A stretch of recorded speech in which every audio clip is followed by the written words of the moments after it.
محلل، مش اللي هو ايه، لا ربنا محلل ده فنروح نتجوز والسلام، وتبقى الست تبقى شايفة كل حاجة تخص جوزها وكل متطلباته ومهتمية بيه، وفي الآخر هو بس فيها ايه، أنا عايزة أبقى عندي زوجة واتنين وتلاتة وأربعة.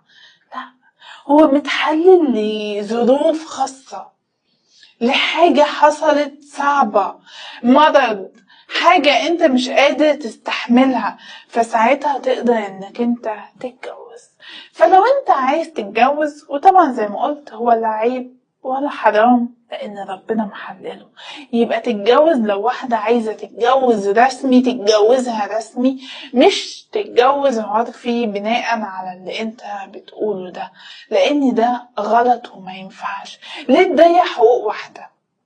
ليه ممكن يحصل حمل وانت زهقت منها فتقوم رميها ويتحرق الطفل اللي يجي؟ انا خلاص خدت اللي انا عايزه. طب ليه تعمل كده؟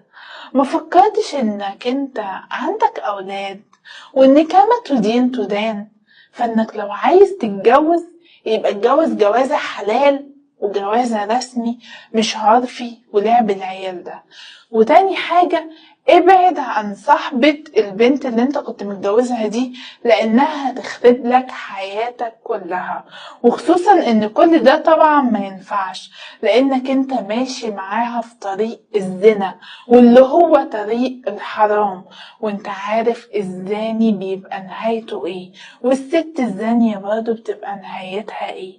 فانت ماشي في طريق اخرته وحشة، واللي انت بتعمله ده كله غلط وحرام، وهتلاقي نفسك في الاخر انت بيحصل لك حاجة وحشة قوي، وانت هتلاقي نفسك بتتصدم.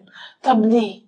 غير رقمك واقفل الصفحة دي نهائي، وابعد عن كل ده، ويخليك مع مراتك احسن، وابعد عن كل حاجة حرام.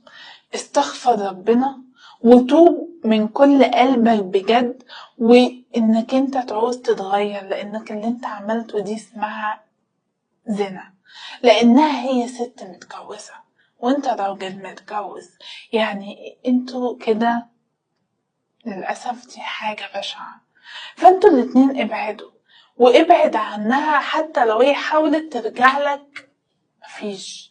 اقفل كل حاجة هي تعرفها عنك، الايميل بتاعك لو تعرفه اقفله وافتح واحد جديد، رقمك، اي حاجة هتوصلك بيها اقفلها، علشان كده تبقى قطعت من ناحية اللي انت متجوز، اللي كنت متجوزها عاطفي دي، علشان تعيش حياتها مع جوزها